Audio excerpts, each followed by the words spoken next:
ભરૂચ જિલ્લા પંચાયતની બજેટલક્ષી સામાન્ય સભા મળી હતી, જેમાં વર્ષ 2025-26 માટે 15 કરોડ 46 લાખનું ઉપરાંતવાળું બજેટને સર્વાનુમતે મંજૂરીની મહોર મારવામાં આવી હતી. તો એક દેશ એક ચૂંટણીને સમર્થનનો ઠરાવ પણ પસાર કરાયો હતો.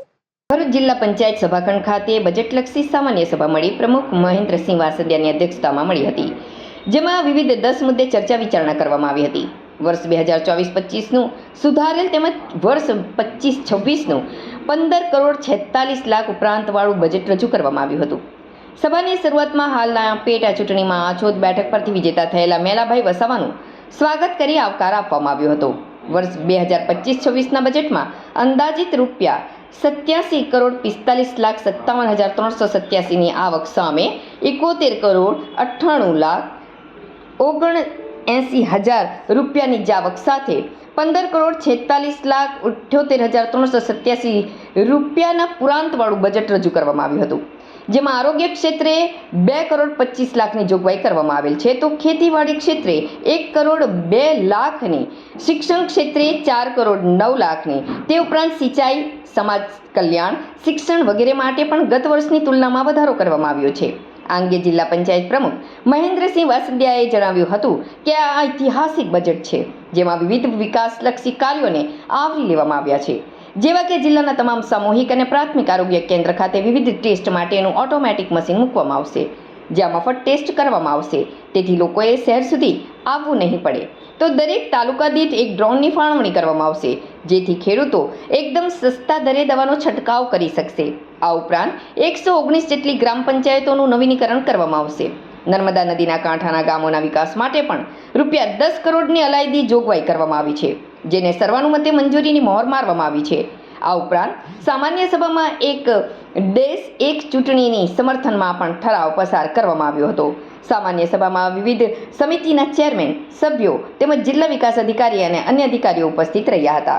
આજ રોજ તારીખ 24/3/2025ના રોજ જિલ્લા પંચાયતનું 2025-26નું બજેટ રજૂ કરવામાં આવ્યું.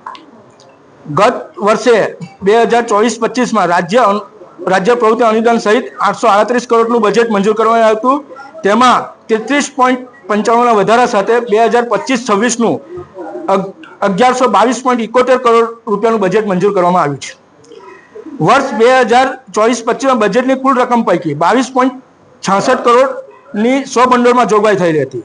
તેમાં વધારો કરીને 285%ના વધારા સાથે 2025-26ના બજેટમાં 87.45 કરોડના 100 ભંડોળની જોગવાઈ કરવામાં આવી છે. આ રકમ પૈકી આરોગ્ય ખાતે 2.25 કરોડની જોગવાઈ કરવામાં આવી છે અને એના દ્વારા અંતરિયાળ ગામોથી માંડીને દરેક તાલુકામાં અમુક રિપોર્ટના બધા મશીનો વસાવવામાં આવશે, જે કિડની, લીવરથી માંડીને હાર્ટ, કોલેસ્ટ્રોલ તમામ રિપોર્ટો વિના મૂલ્યે તાલુકા દીઠ થશે, જેથી કરીને પબ્લિકને શહેર પર આવવું ના પડે અને જિલ્લા મથકે ના આવવું પડે. એ સાથે ખેતીવાડીમાં પણ 1.2 કરોડનું બજેટ મંજૂર કરવામાં આવ્યું છે અને એમાં દરેક તાલુકા દીઠ અમે ડ્રોન આપવાના છે અને એ ડ્રોન પણ ખેડૂતોને બિલકુલ નજીવી કિંમતે અને અત્યાધુનિક ખેતી કરતા થાય એ માટે આ યોજના કરવામાં આવી છે. સાથે સાથે જાહેર બાંધકામ ક્ષેત્ર પર ઇન્ફ્રાસ્ટ્રક્ચર માટે જિલ્લા પંચાયતની જેટલી પણ સ્વમાલિકીની જગ્યા છે એમાં દરેક જગ્યાએ કોમ્પ્લેક્સો ઊભા કરી અને જિલ્લા પંચાયતનું સ્વભંડોળ મજબૂત બને અને આર્થિક આવક જિલ્લા પંચાયત થાય એ માટે પણ 20 કરોડથી વધુની જોગવાઈ કરવામાં આવી છે. એ સાથે ઐતિહાસિક કહી શકાય એવું શિક્ષણ માટે પણ 4.9 કરોડની જોગવાઈ કરવામાં આવી છે, જેથી કરીને દરેક શાળાઓમાં ખૂટતી સુવિધાથી માંડીને અત્યાધુનિક શાળાઓ બનાવી શકાય. બાળ વિકાસ ખાતે પણ 1 કરોડની જોગવાઈ કરવામાં આવી છે, જેથી કરીને દરેક કોઈ બાળક કુપોષિત ના રહે અને દરેકને સંપૂર્ણ સુરક્ષિત આહાર મળી રહે એ માટેની જોગવાઈ કરવામાં આવી છે. સાથે સાથે એક ઐતિહાસિક નિર્ણય એવો પણ લેવામાં આવ્યો છે કે જે જિલ્લા પંચાયતના સ્વભંડોળમાંથી 10 કરોડથી વધુની રકમ નર્મદા કિનારાના વિકાસ માટે, નર્મદા પરિક્રમાવાસીઓ માટે અને નદી કિનારાના વિકાસ માટે, પછી જે કંઈ મંદિરો છે એના વિકાસ માટે અને સાથે સાથે નર્મદા નદીને સ્વચ્છ કરવા માટે 10 કરોડથી વધુની રકમ ખર્ચવામાં આવશે.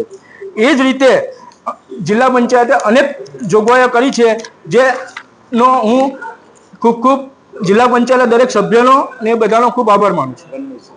અને આજની આ સામાન્ય સભામાં અમે વન નેશન વન ઇલેક્શનનો એક પ્રસ્તાવ સંપૂર્ણ બહુમતીથી ઠરાવ પસાર કર્યો છે અને એ વન નેશન વન ઇલેક્શનના ફાયદા રૂપે એક રાષ્ટ્ર એક ચૂંટણી એક ક્રાંતિકારી પગલું છે જે ભારતની લોકશાહીને વધુ મજબૂત પારદર્શક અને કુશળ બનાવી શકે છે। તેનાથી ન માત્ર સરકારના કામમાં નિરંતર આવશે પણ રાષ્ટ્રીય એકતા અને અખંડીપણા પણ સુદૃઢ બનશે। આથી આ પ્રસ્તાવને અમે જિલ્લા પંચાયતના તમામ સભ્યશ્રીઓએ એકી અવાજે આ પ્રસ્તાવને મંજૂર કરીએ છીએ।